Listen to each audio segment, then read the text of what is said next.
You're listening to Two Mics and a Guest, a podcast of people's stories and the career pathway that led them to where they are. And now your hosts, Michael Holliday and Mike Young.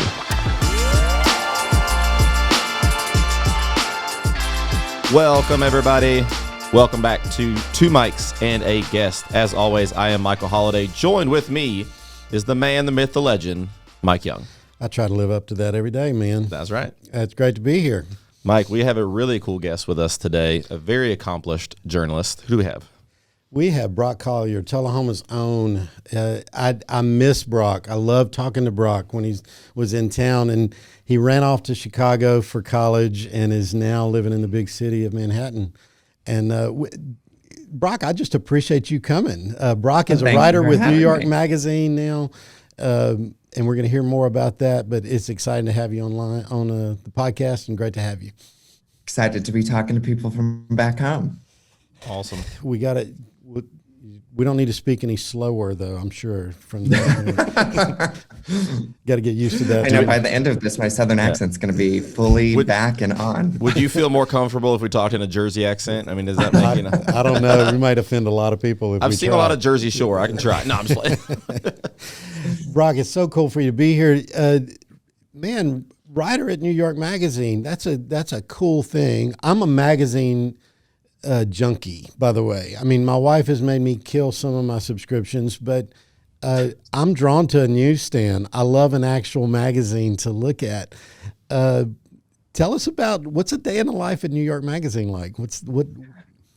Yeah, so I started with New York about 3 years ago, about 2.5 years ago, as the assistant to the editor-in-chief of the magazine, which is, I don't know if you've ever seen the movie The Devil Wears Prada, but it was very that, but with nice people and not an angry Meryl Streep.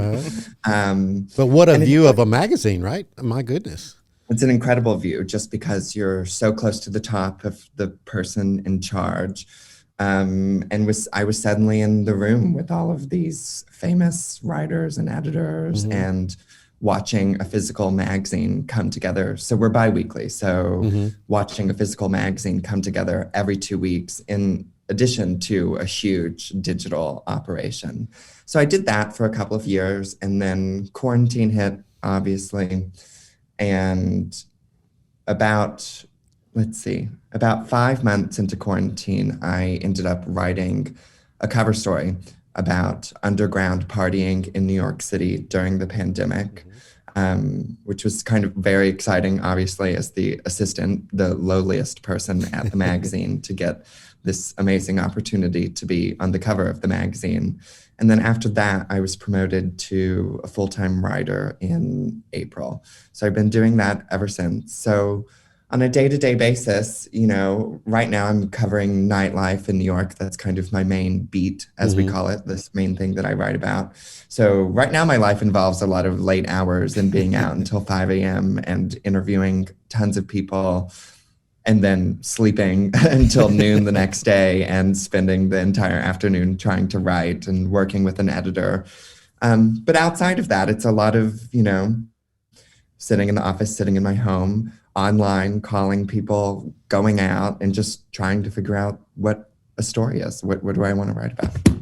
No, I think that, you know, and I have to admit, as I was browsing the newsstand, as I walked in the Barnes & Noble in Murfreesboro, it was extremely cool to see Brock Colyar on the cover of New York Magazine. I mean, that was a cool moment. I texted it to you because it was just really cool to see.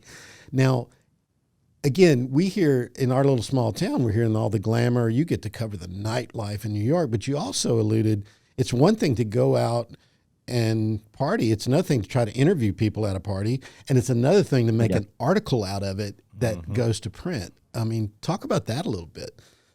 Oh, yes. I mean, I think that experience is one of the hardest things you have to learn as a journalist, is to just be a completely unashamed person who is not afraid to go up to literally anyone, whether it be, you know, a normie or a big name celebrity like Rihanna, and walk up to them and be guileless enough to ask them a question. So that's really the main part of the job, is being out and about and forcing yourself to working up that steel to go up to someone and say, hey, this is what I'm doing here. This is what I'm writing about. And can I pull you aside and ask you some questions? Now, is that a muscle? Always taking a lot of notes, taking a lot of recordings on my phone, and then often trying to reconstruct it into a coherent story. Now, I'm curious about that process. I'm curious also, you're talking about the guile to do that. Is that a muscle you build? Is it a callus you build? What is the that's an important skill, I think it is for a lot of people. I don't necessarily have that yet. I have to really, if I'm out writing about a party, I have to have a drink first. Right. But I have to have a little moment with myself where I say, okay, you're not in a normal average person mindset anymore. You're in work mode, and you just need to go up to this person and do it. Yep. But I don't know. I think that callus builds up over time, and I know I'm most comfortable doing it in a place where no one around me knows who I am. You think, none of these people are ever going to see me again. They might read about it, but they're not going to see me again. So who cares what they think? I would think, though, in that kind of circumstance, an interview, to get a story out of it, it's not like at a press conference. People are expecting these conversations and these questions and stuff, and this is a different environment, and that's a different skill. And again, taking that conversation to story is an interesting thing to me. I'm sure that's a challenge, and but also something kind of cool about what you get in those situations when you're having those conversations. Yes, I think one of the most important things I've learned is that you kind of always have to be willing to be surprised by what you think the theme of the piece is going to be. I mean, I think it's always important to go into a story for me with a strong idea of what it is that I'm trying to say. Like if I'm writing a profile about one person, then I need to have a strong idea beforehand of what am I trying to say about this person? Right. Why should people care about them? Why should people care about them right now? But I think I have to have a strong idea of what it is that I want to say, but I also have to be leave myself open to the fact that when I start asking questions, when I start researching, what I find may not be what I intentionally set out to do. I guess that keeps you from writing the story you already read, the research, right? Yeah. I mean, that has to be that way. So yes, and doing a fair story. That's right. Right. Man, Tullahoma to New York. I mean, that's a bit of a change, right? Yes, a little overwhelming. I think I guess I've been in New York for. I'm getting all of my times mixed up. Again, 2.5, almost 3 years. And I think it helped. I went to school in Chicago. And even more than that, I went to a school right outside of Chicago in a suburb. Right. So I think I have adapted to New York somewhat easily only because I was taking little steps along the way. Yep. Grew up in Tullahoma. By the time I was in high school, taking little road trips to Nashville, then going to school in a suburb outside of a big city, but also spending time in that big city, and then eventually moving to New York. And I live in Brooklyn, so it's also a little easier than living in Manhattan. Well, for us, it's all the big city. No. I know my parents were here recently, and they were totally overwhelmed. Now, they had to love it, though, right? Oh yeah, they loved it though. Now, we're sitting here in our Old West is what everybody knows about. School there. As a kid growing up in Tullahoma, did you always think about being a writer? How did you come to that? What sparked the interest? Yeah. No, absolutely not. I think I was always a math kid, especially once I got to Tullahoma High School, with the Air Force Base so close and so many engineers in the area. That was kind of the thing that if you were in calculus, then that's what you were going to do. I mean, almost all of my friends who were my close friends when I left the high school went off to be engineers and work in similar fields. So yeah, I did the AP calculus courses and was on the math team. And that was really, what I think I had this expectation that I was supposed to do something with that, but it never really created a fire in me. I did it because I was good at it, but I didn't enjoy doing it. And it was my junior year. I was taking an English class, which is very much where I started to discover that I wanted to write. And at the same time was really obsessed with the news. I consumed, I love, my favorite part of every morning in high school and in middle school was waking up, going to the kitchen and having a cup of coffee and watching the Today Show in the morning. So I was really into this idea of what it means to make news. And eventually kind of figured that, I could do both of those things, work in the news business and also write at the same time. And now he's down the street from the Today Show. Yeah. Of course, and I eventually figured out maybe broadcast wasn't for me. Maybe I didn't really have the voice or the face to be on broadcast, but I could do it in a different way, which is through magazines. And that has been something that I've tried to, had to figure out in college.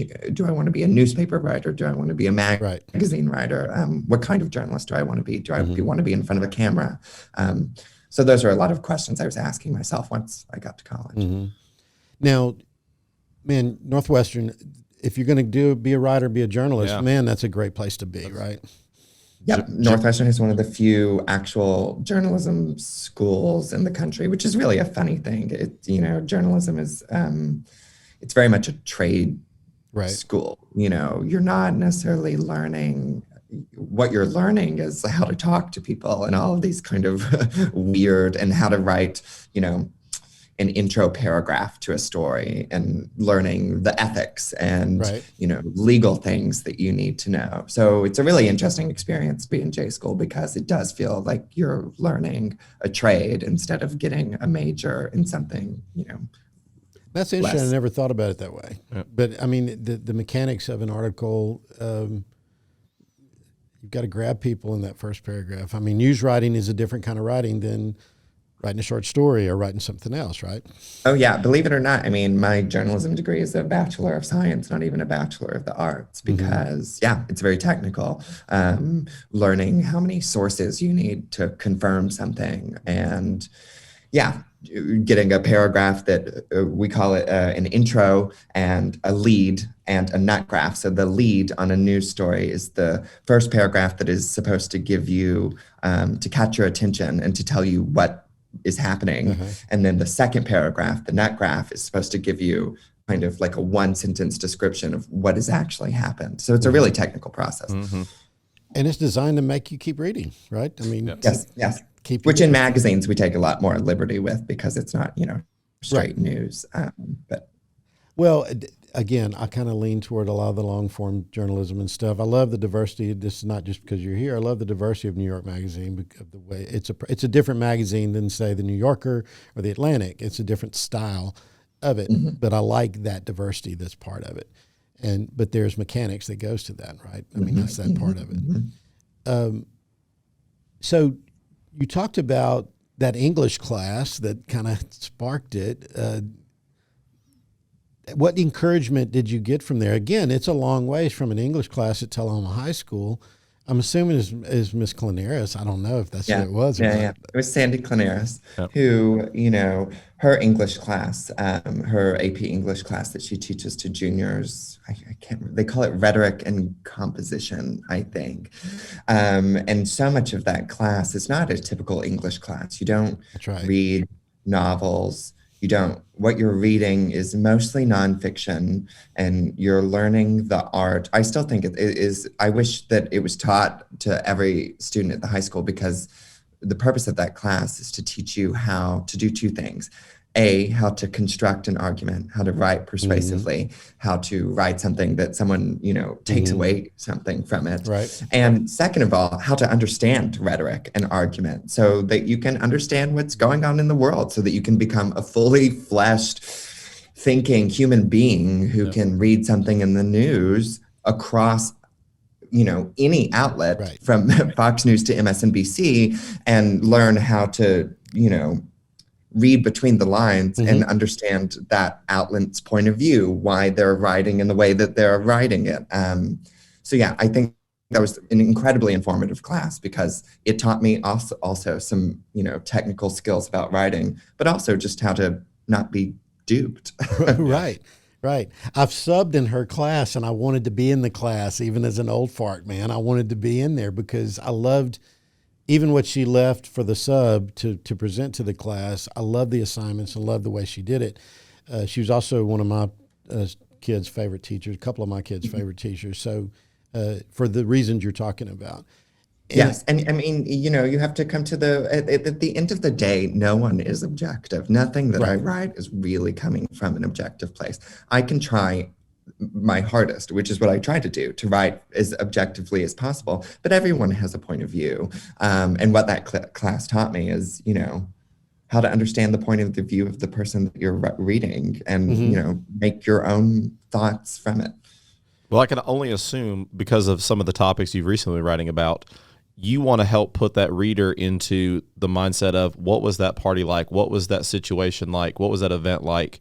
And be able to really see the event through your eyes, through your writing, right? Mm-hmm. Yes.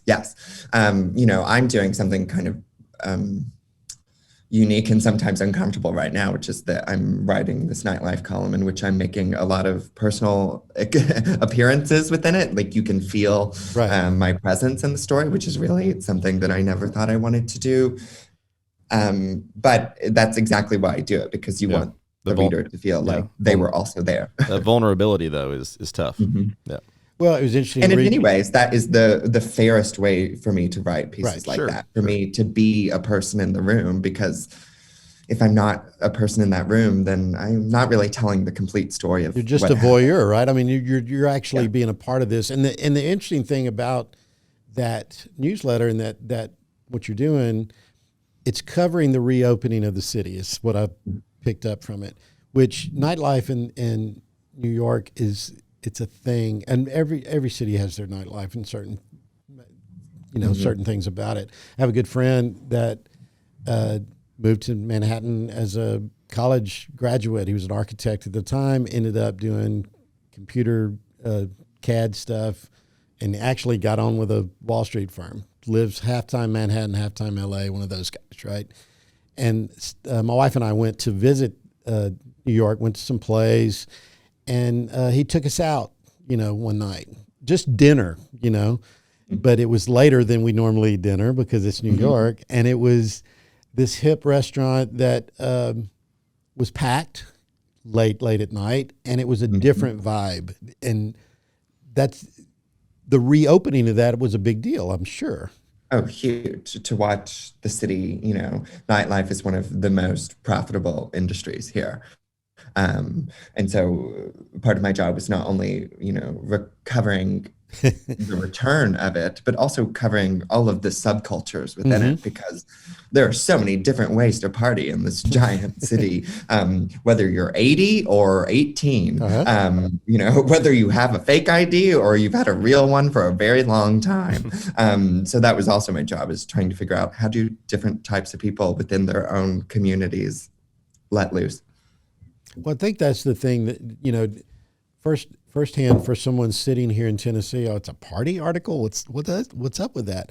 But the cultural significance of it and the ability for a city to come back in the midst of this pandemic. I mean, you're covering a very important cultural part of the city, I'm assuming. I mean, that's what it seems like. Totally. And there's a rich tradition of party reporting at New York Magazine going back to our founding 50 years ago that has kind of died off in recent years. So we're also trying to kind of revive the tradition of party reporting. There's all kinds of famous party reporters. Candace Bushnell, who created Sex and the City. That's right. Was very much a party reporter. But yeah, we're also covering the reality is that a lot of the things that I'm writing about aren't just parties, but they are representative of people's communities. Right. So I'm kind of parachuting into their world and getting to know the people that, that they love and, and that's ultimately what's interesting. I mean, that's ultimately what's interesting in these articles for me. Even, why it would be interesting to someone sitting here in Tullahoma to read that. It is that of looking at these different communities and all of that. And I appreciate the way you brought that in. One of my favorite documentaries I've ever watched was on the famous nightclub CBGB. And it wasn't so much, oh, look who all was here, look who all was going on, but like the different types of people that would come and what it did for that community and that neighborhood. And like, it was so fascinating because it wasn't just, oh, look at us, what type of clientele have we had? Like, it was a really good documentary, and I can only imagine that's kind of, you're bringing more to the table than just a party. It affects art. It affects fashion. It affects Absolutely. business. I mean, how many people that I write about that this is actually their living. This is how they make money, and not only that, but they make good money doing it. Right. Well, it hit me. This is going to be a weird parallel, and that's how my mind works. But I had some friends that went down to South Louisiana after Katrina. They were going to help rebuild this area. There's an area that was devastated by some flooding north of Lake Pontchartrain, north of New Orleans, and they the guy's house was in shambles, and they wanted to work on the guy's house. And it was an old Cajun man that said, no, we got to fix the gazebo first. And they were looking at him like, we didn't come down here to fix the gazebo. And he said, we got to get this done first. And the reason he wanted the gazebo fixed was because this is where the community came for crawfish boils and gumbo and jambalaya. And on the weekends, it's what they do. The guy understood his community in a way that the outsiders from Tennessee didn't know. It was a need.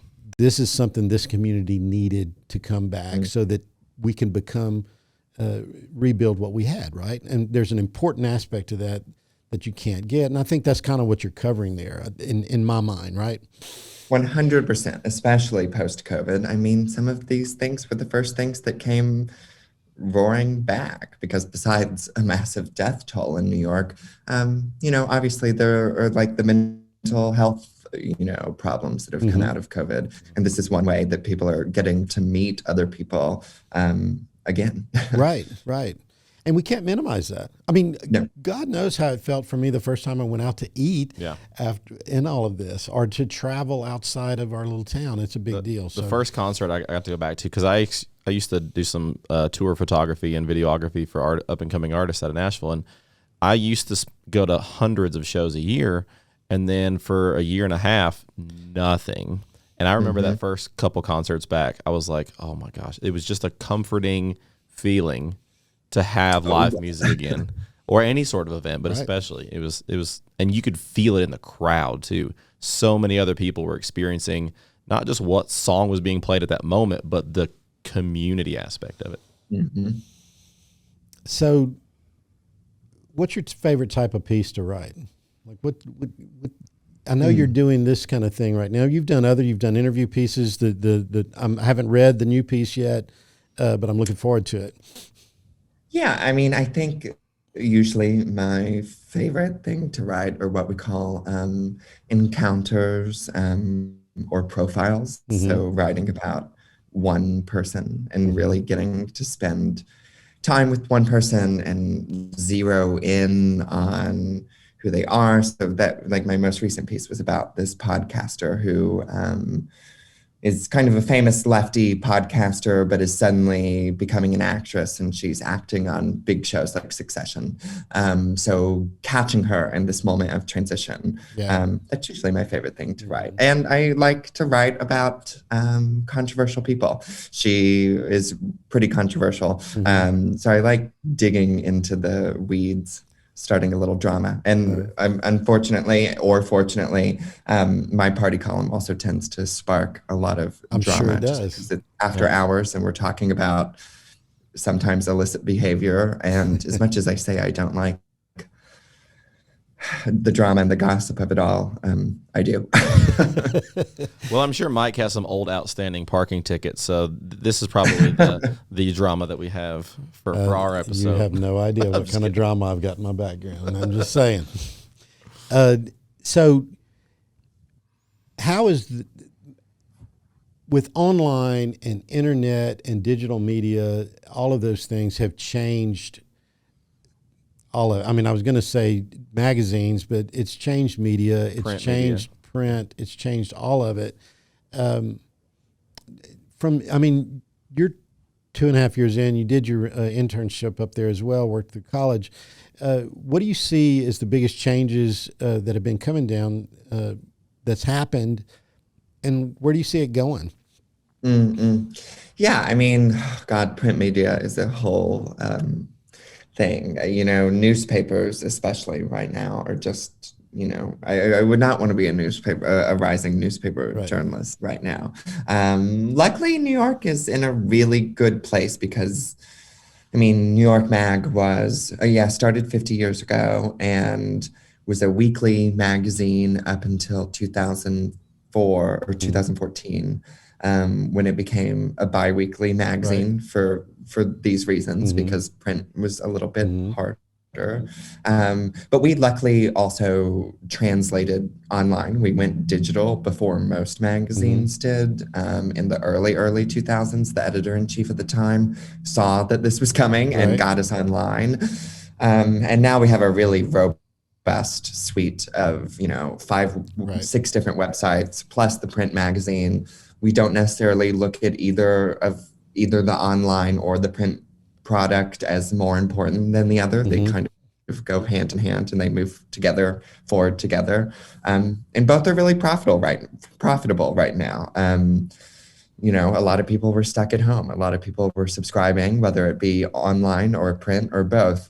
So I think that, it actually is a really exciting time to be a young journalist or to be in journalism school right now. And there's so many different websites now that are also just online. Yep. And I think the biggest thing that has changed in the couple of years that I've been doing this is just that the news is so, we went from the Trump years, which were one thing, to the Biden years, which are very different. And with the pandemic and a summer of protests in between, I think the most difficult part has just been figuring out after COVID, after the protests, what point of view to have, how serious should you be about everything? How silly can you be about it? Everything feels really dark, but is there an opportunity to have some fun? And so that's also in many ways what this column has been about, is providing people with something fun when everything felt so. Yeah. So many people right now are probably like, am I allowed to have fun yet? Like, are we? I almost feel guilty about it. You almost feel guilty about it because you're not used to being able to have an opinion or the ability to do something without being judged. Well, I think it's interesting to me too. You mentioned digital and print, and I know for me, I was so used to the internet being free back here in the day. And so when people started charging for me to go to a website, I was like, what is that? It took me a while to wrap my head around it. Right. Obviously, that's here. I love picking up a Sunday New York Times and sitting down wherever I'm at and just spending some time reading through all of it. Yep.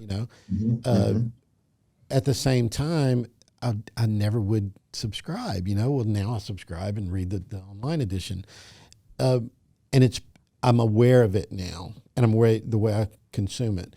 You alluded to this in Sandy Clanaris's class about learning how to look at the point of view. Obviously, everybody's got a point of view, like you've said. I read a book called The Media Diet, I think was the name of it, but it was talking about how if we just eat junk food, not a good diet. If we only consume one type of media, not a good diet, right? Yeah. I mean, we've got to get the full spectrum of it. And it sounds like even with the multiple websites for New York Magazine, it kind of is talking about that, right? I mean, it's looking at it. Yeah. This is what this is. Yes. Anyway. I mean, we have, so 6 different websites, one for politics, one for style, one for, media, culture, TV, movies, one for food, one that's about urbanism, and one that is just service, what should you shop, what should you buy? But all of them also operate under the New York Magazine umbrella and all come from the same point of view. And the New York Mag point of view is very, we were the first, what we call in the industry, a city magazine. We were the first real magazine that was devoted to covering, and not only covering New York City, but writing from a New Yorker's perspective. Yeah. Yep. And since then, in the last 50 years, every now big our city. readership is far and wide, Right. but still is operating from this New Yorker's perspective that is all about the highbrow and the lowbrow, the fancy things about our culture and our world, Right. but also the smutty and ridiculous and silly things about our Right. world. And I think our point of view is holding those two things on the same level. Both, neither is more important than the other. And we're interested in writing about both with the same enthusiasm, the same snark, the same sassiness, no matter what we're writing about. Right. I mean, America has so many big cities. You have LA, Miami, Chicago. You have all these big cities, but I still feel like at the end of the day, all of those cities and the rest of the country too look to New York. Like New York is almost like a social capital of All like, the Chicago people hate you now. I know, and I'll take it because a lot of my family is from the Chicago area or just slightly north in Wisconsin. But I feel like New York has this energy, whether it's fashion, whether it's culinary, whatever it is, everyone looks to New York to see what's happening. And maybe it all stems back from a lot of immigration. I mean, immigration came through New York. So New York was the place where everything, the rest of the country kind of spread out from. But I feel like New York is where everyone looks to for what's new, what's coming, everything. A lot of people, a lot of money, a lot of people from a lot of different places. And I think, the Rockefellers and the other big titans of industry. We throw the word diversity around, but it's different being in a big city like that, and so it travels in even New Orleans, small city in one sense, but I got a very different sense of diversity and of being a world city than I did when we lived in Dallas-Fort Worth, for instance. Sure. Dallas, much bigger city, and it's changed a lot since I've been there. But there's something about those mix of cultures and cuisine and music and all of those kind of things that bring something to a city. Obviously, New York has got to be the top of that heap, but it's interesting. You get to cover that. And live it. And, it's all about, to me, too, one of my favorite things about the city is just the accessibility. I mean, I live in a somewhat quiet neighborhood, and on one block, in the one block outside of my apartment, I have a grocery store and a laundromat and a cobbler and a deli that's open 24 hours a day, and also a record store, a wine shop. It's all there, right outside the door. You can walk. In addition to a train stop that can take me anywhere in the city in 30 minutes. You don't know how jealous I am. I would love to have a day that I don't have to get in a car. Yeah, can we assume you don't have a car? No car. Yep. Everything's train. Again, you don't need one. It's near. I have a good friend that lived that used to work in Manhattan and moved to Nashville, and she said the worst thing was having to get a car and worry about parking and stuff because she was so used to not doing that. And that's weird for us down here. I've also heard, too, that if you own a car in New York, it's astronomically expensive to try to keep it somewhere because there's not much room for it. Yeah. What is something you'd tell your younger self? If sitting that kid sitting in Sandy Clanaris's class, and I know you're not that far out of it, but at the same time, you're pretty far out of it, right? I mean, what would you tell yourself back then? Oh God, that's a great question, Mike. I think I would just tell myself to do something, which I think I have done for the most part, which is, try anything. Like, growing up in Tullahoma, I think I sometimes had a limited view of what I could have or not have. And the lesson that I've learned is that you can have most things if you just try really hard or keep yourself open to the possibility of having them. I think something I tell a lot of young people I know from back home is to be open. When I was at Tullahoma High School, I didn't know a lot of kids who were going to go to college outside of the state or outside of the area. And that was always something that confused me. I mean, there was this whole country of different places to go to school. And I had this preconceived notion that I couldn't go to any of them for, whatever reason, like I can't afford it or whatever. And the reality was, once I just applied to those places. I just took a chance. And then before I knew it, I was in Chicago going to school for free. I just had to look for it. You just had to look for it. Yeah. No, I think that's a great answer. I think, and you alluded to this a while ago as well, talking about how I was good at this, but it wasn't really. It's not really my story. The thing that my gig here is I'm career and grad coach, and we talk to students about what are they thinking about doing after school. Most of them don't have a plan. They don't know. And a lot of it is because they're scared to say something out loud, right? And to say that I might possibly do this. It makes it real. Well, and also a lot of times and this isn't bad. It might be their parents' story, or I'm good at this, so that must mean I have to do this. And you just articulated something that's, I think, important for them is try it, do something. It's sort of a posture you take, right? To be able to be open to something like that, I would think. No, I felt like I had a very predestined path. Like, okay, I'm good at math, so I'm going to take these classes, and then I'm going to apply to Knoxville, and then I'll go to the engineering program there, and then I guess I'll come home and work at the, and I just didn't want that. And I did not for any particular It's not that it's reason. a bad thing. It was not a judgment your call. story. It was just not, or wasn't what was in my heart. Right. So. No, I think that's important. I mean, and again, it's not that you put any of those things down. I know a lot of really fun, great engineers that love their life. My brother is a engineer, but it's connecting with that person that you are and being able to live that out in something that you do if you're going to spend that much time doing something, it ought to be something that kind of lights your fire, right? I mean, it should be that. And also, we hear all the time, dream big, but you also have to put in the work, and you have to do those steps to get there. Like you said, you applied to all these different places just to see what will happen. If you don't apply to those places and you only apply to the local schools, then you'll never know. So taking those steps to put yourself out there is I got to commend you on that, but also very important information for people.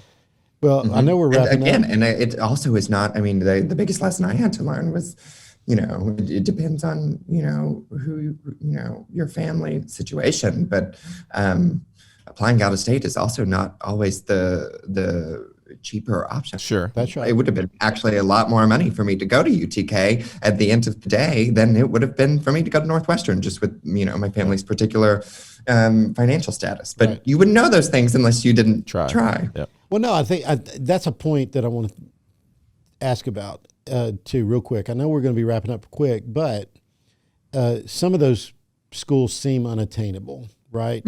But there are things that students can do. I'm not asking for a 1, 2, 3 step how to get to Northwestern and get a scholarship. I am saying, what are some things that you did here in Tullahoma that helped that happen? What are some things students could do to prepare themselves? Now a resume for college and college essays are all important. They want to hear that. What are some other things you've done, kind of thing. So, rambling question, but from your experience here, what are some things that helped open some of those doors, you think? Obviously, you did well in school. I think that's part of it. You did the work there. But anything you would say to that? Yeah, I mean, I think trying out as many things as possible. I was a member of several different clubs and organizations in school and out of school when I was in Tullahoma. Also kept a job while I was doing it.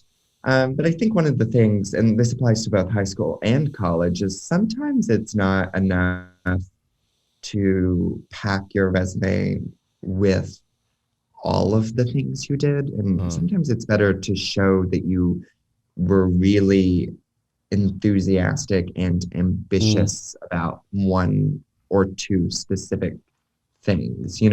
Having 5 different things on a resume and having kind of, half-heartedly done each of those things, it's not necessarily what's going to push you forward. Sometimes it's showing a real passion or devotion to That makes sense. Just 1 or 2 things, whether that be a job or a club at school or an extracurricular thing outside of school. No, that's good. That's a good really answer. It shows that you put a lot of time and effort into something that you were passionate about. Brock, I appreciate you coming. Anything we haven't asked you want to throw in here? I don't think so. This was so lovely. It was such a great way to not do my real job for 45 minutes. We're glad we could help you Sorry, distract you for the last 40 minutes. No, it's a good thing. Yeah. Look, I really appreciate you coming on. It's been great to see you, and looking forward to seeing more from you, and looking forward to reading. Thank you so much. Thank you so much, Brock. This has been a great episode of Two Mics and a Guest. We will see you guys soon.